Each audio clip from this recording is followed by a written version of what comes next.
In terms of weight, you saw the belt today. What did you think of it? Well, I want to match my brother and Varius. So they had the IBF. My brother had the IBF at 130. Varius had the IBF at 154. So I want to add the IBF to the collection, and maybe we can all take a picture showing off the same belt. In terms of going up to 47, your frame and stuff like that, how do you think things would change in camp to fill out to that frame? And is that a legitimate concern about your size going into that weight division? Well, I'm not looking at 47 right away. Like I said, I would probably have to, but that may be another year or who knows. If I did want to get at 47, of course, there's going to be some changes in the training, to fill me into that division. But I also have to fight smart. I'm not going to be looking for the knockout maybe as much, because I may not be able to. So I'm going to have to maybe make some changes, maybe fight smarter.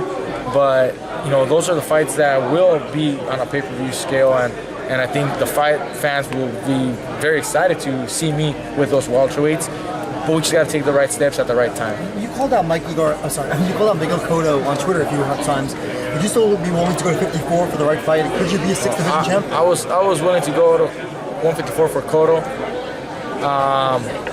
but I don't see any interest anymore at 154. I mean, my division is obviously lightweight and super lightweight right now, but 154 was interesting enough for Cotto and exciting for Cotto.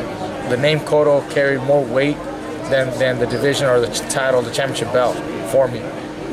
I don't think I'll be going to 54 anytime soon. Maybe years from now, if I'm big enough or the right fight at that time.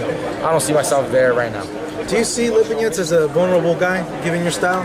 So a lot of people online are saying that it's going to be a fight where it's going to showcase you. You could potentially get a knockout. Even Lipinets has kind of seen those tweets and tweeted out like, hey, I'm not just going to give this belt over to Mikey. But do you see it kind of going your way like that because of his defense and the way he's come out a little bit damaged in the other fights?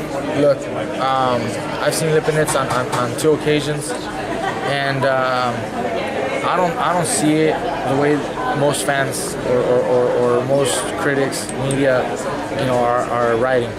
I think Lipinets is actually a very, very dangerous fight for me.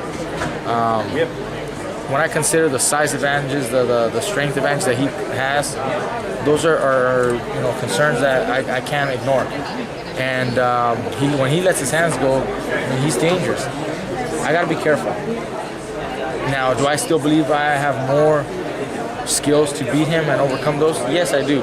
I think my boxing skills are greater than he has, and that's why I feel I'm gonna win.